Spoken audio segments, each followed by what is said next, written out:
Ay.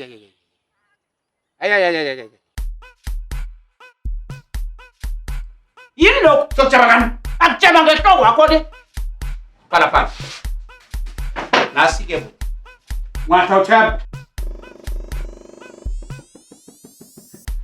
Abantu abathinta umngakhwapha kutsho banyana kuthi baphethe ubutsotsi. Baphethe ilitshe. Ngiphathela umbereko la. Umuhle wethenda. Awufuna abantu abafundileko. Awa leli labantu abatshengani nje. Ngisathi ngifuna umbuzo. Labantu abatshengani nje. Nakuyambona. Wena msana lalela. Uyambona nangu umuntu odlala nabantwana. Suka nami ukhambe ukudlala nomuntu unatya. Kuyibona yenzeka lapha. Lapha ma-2000 nabantwana banje hapa babhethe igcebhezana lapha. Lapha abantu bakhona bafaka iinkopo engazibona umpela. Iinlukazi ezihlaza lapha zidosa amarogo phasi. Abantazana bafesa amabele akunasondo lapho wena. Imalami yoke esefeni inyamalele and I was drugged. Wena noNigeria benikuphi?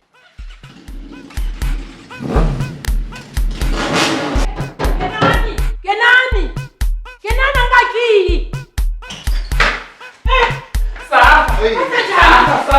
Ukinisini. Wena kanjani mama?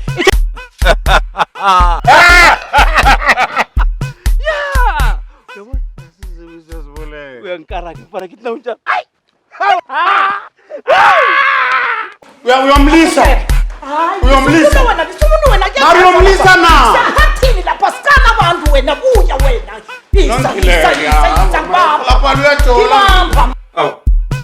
Hawu. Chaphuluka baba man izinto zazenzakalela la sidla abantu la sidichile nawufuna amanzi siyakulethela nejuice neselo sesiyakumeda nje siyakuthungela nokujayiva kuyadrive sidlalela umvumo. Dawanjalo inanyaphethela dawanjalo uyakhala dawanjalo utangale dawanjalo ngoba ngiyamshaya dawanjalo ngoba ngiyambuba dawanjalo inanyapheshaya dawanjalo mina ngiyamdonsa. Khona ngibona kuna mhlebona isibongo sakavila kaze sibuyapi. Nemavila.